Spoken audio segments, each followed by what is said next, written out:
Hi, I'm Ollie, Hi, I'm Rob.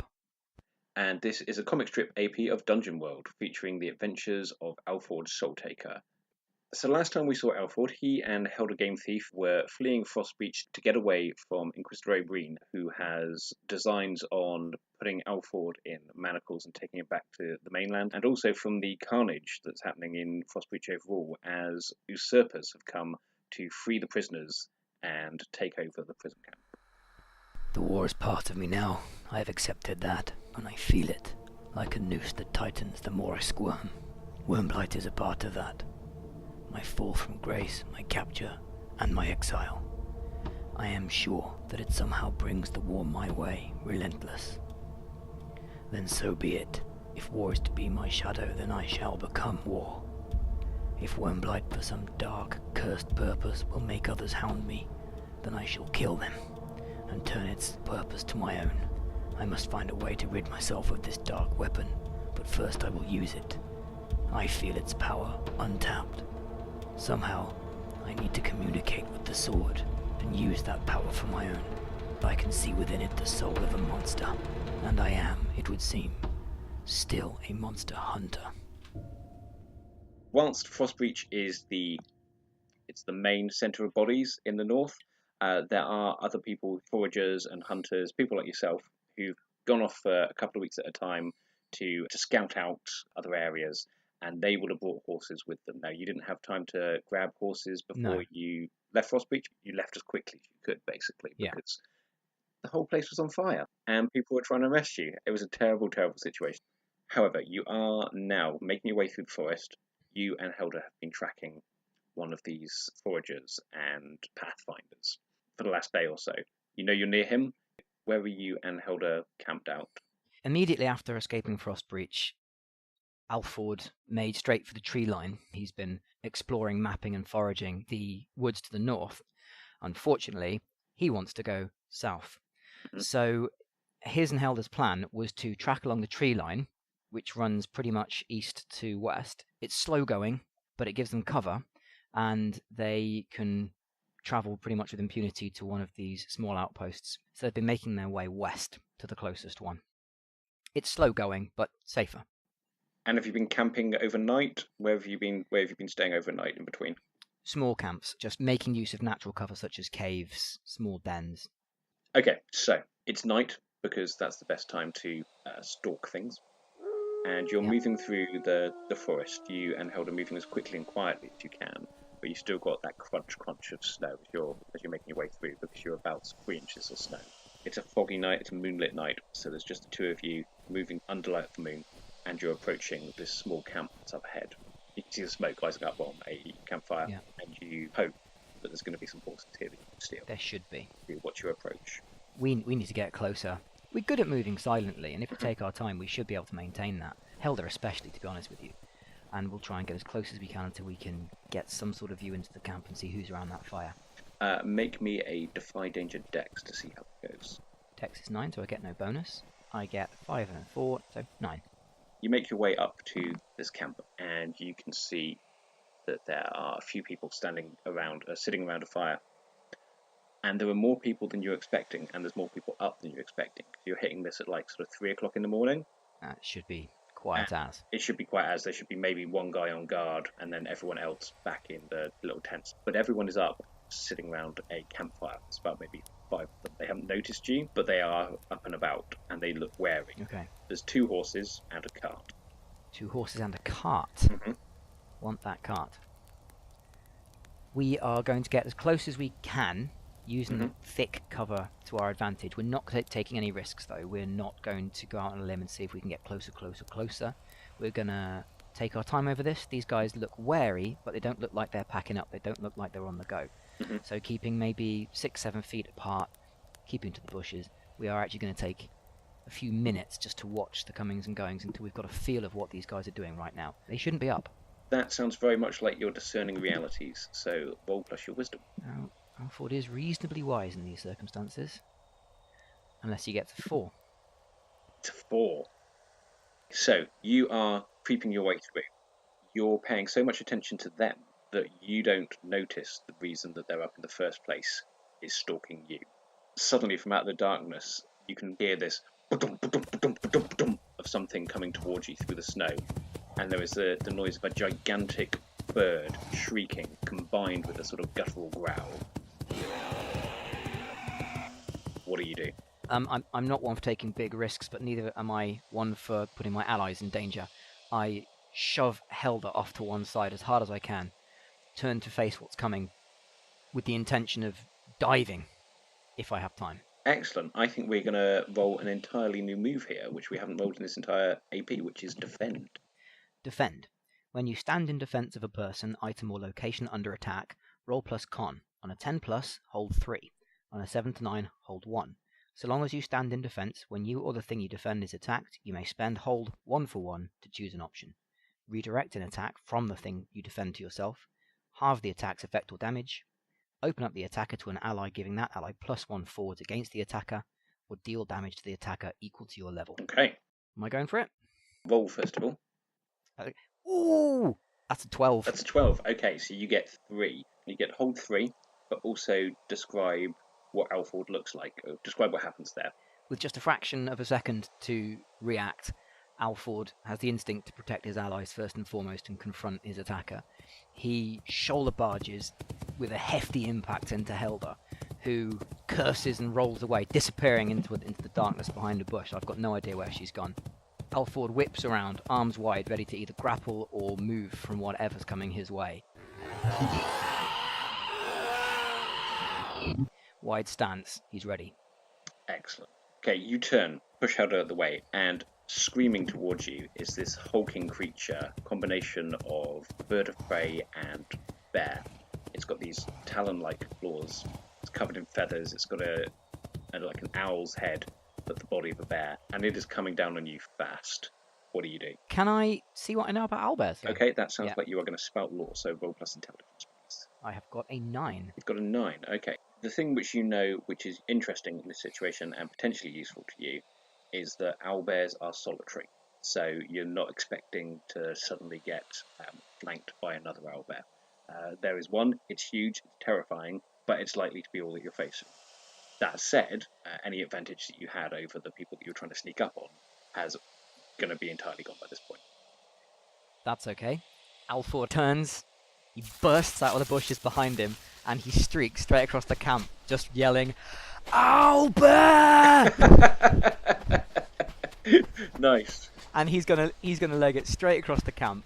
He is even gonna vault across the fire, kicking up a huge mass of sparks and smoke as he bolts straight across to the far side of the clearing. Bringing the owlbear into the camp, allowing you a distraction. Ideally. That is going to be a Defy Danger con. Defy Danger con. Okay, 9. Another 9. Okay. You run screaming into the camp with this thing tearing through after you.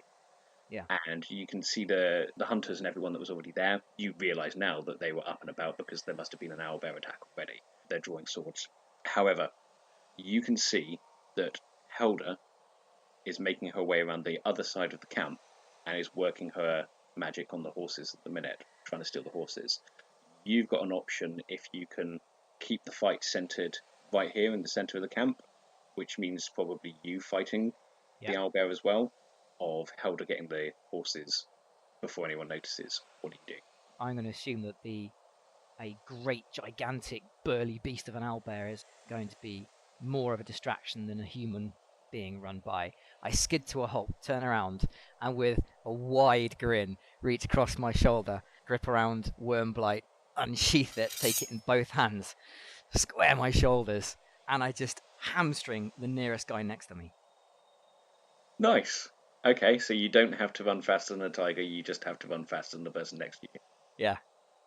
Sweet. Okay, make me... I think it's going to be a Defy Danger Intelligence, because they're not expecting you to come into the middle of the camp with an owlbear after you, shouting owlbear, and then not fight the owlbear.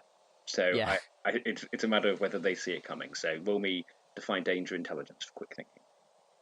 Okay, it's an 8. You draw Wormblight, swing it around, and try and hamstring a guy, and you do.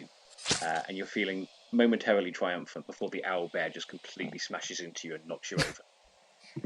Right. And it is now on top of you with its claw raised. What do you do? Is it pinning me down? Any chance of rolling out of the way? You can roll out of the way, yeah. Okay, in that case, I do your typical hero pinned under the creature. I dodge from side to side. Roll me Defy Danger Dex as it roars and thrusts its claw downwards towards your face. 7. Describe to me what you're wearing. I'm wearing leather armor, which obviously was once of very high quality, but has just been bruised and battered and scorched and scarred and beaten over so many months that it looks like it could be 20 years old. But it's well made and well maintained. You roll out of the way, and you think you're clear, but its claws slam into the ground, and the belt that you have, which keeps the wormblight scabbard to your back, it's just kind of looped around that. It's got its claws thrust deep into the ground. Your scabbard is caught. What do you do? Okay. So you're kind of stuck there. But it's off balance, and its hand is stuck in the ground. However, you're stuck to that hand that's stuck in the ground. And the men and women that were in the camp, they're obviously being very cautious of this owlbear. They've got their weapons ready and pointed at that. But they're also rounding furiously on you because you just came to the camp and then hamstrung their mate. Yeah, I did do that. That was the thing that happened. If it's tried to take off my head with one set of talons, I assume it's got its other set of talons planted in the snow next to me for support. Mm-hmm. So I just bring Wormblight down with both hands as hard as I can into what is effectively its little owlbear wrist. Okay, give me a hack and slash. And that is 10. 10, okay. So I think on the 10 on a hack and slash you just do your damage, is it? It's a 10. It's a 10, right, it's okay. It's a 10. Describe what happens as you mortally wound this owlbear. I scrabble to move, but realise I can't actually shift an inch. In desperation, with no other option, with all my brute strength, I draw Wormblight above my head, and with a blood-curdling yell, strike the forearm and wrist of the owlbear as hard as I can. Wormblight bites deep, cutting through sinew, cutting through muscle, cutting through bone. The blood splashes from the open wound like a bucket being turned over, and its arm caves underneath it as it keels to one side, roaring in agony. Rolling off me. Okay, it does roll off you, and then it realises it's done for, pretty much. But it has this burst of rage that's powering it through its last final moments, and it's going to thrust forward into you and the rest of the hunters. What do you do? I don't think I can take on even a mortally wounded owlbear that's in a blood rage. I trust that it's going to keep moving, so I huddle up and try and let it roll over me. I can take a hit, I think, with my armour. So I expose my armour back and roll. Okay, and try and roll it off you, basically. Roll me a Defy Danger Con. 7, yeah, 7. 7, okay, cool. Yeah. It slams into you, and it's harder than you thought it was going to be. With its claws, it's going to rake across your armour, and your backplate is just ripped off entirely, exposing your skin to the cold Arctic winds of the north. Bad news. However, it then does pile into the rest of the hunters, and they're engaged in it.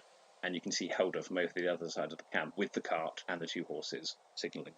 On all fours, I raise my head. I calculate whether I've got time to make a dash for it, and I figure that I have. I leap to my feet, stagger a couple of feet in the direction of Helda, before diving back into the snow, coming up with Wormblight's scabbard. Jumping back up to my feet, and with the scabbard in one hand and Wormblight in the other, I sprint as fast as I can across to Helda. The woman who appears to be the leader of the hunters is a dark-skinned woman with her hair in a plait. Shouts and points at you. Stop him! They're making off with the horses! Make me a Defy Danger strength to get to the cart before some of them. 10. 10, okay. Describe what happens. I sprint the final few feet across the clearing with nothing but the screaming of the people and the increasingly muted roars of the owlbear behind me. I can hear over that sound, however, footsteps running through the snow getting closer. But at the last moment, Helda offers a hand, and we do the good old fantasy forearm to forearm grip. And with a grunt, she swings me up a good 5-6 feet up into the saddle of a horse alongside of her. And we dig our heels deep into the flanks of the horses, which rear dramatically in the moonlight and firelight. And we burst out of the clearing and into the forest.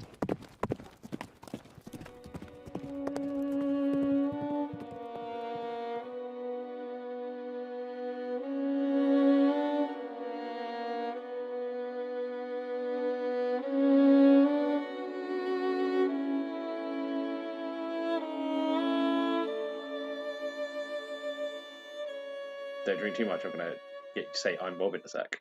How does it start off? Hi, I'm Oli, I'm Rob, and this is a Dungeon World AP. Go. And this is a comic strip AP of Dungeon World, featuring the adventures of Alford Soultaker. What's happened? Computer completely... No, I lost you. Completely gone. Well, Ollie's gone all black. Where's the screen? Where's the screen? The last time we saw Alford, he and Helda were fleeing Frostbreach altogether, weren't they?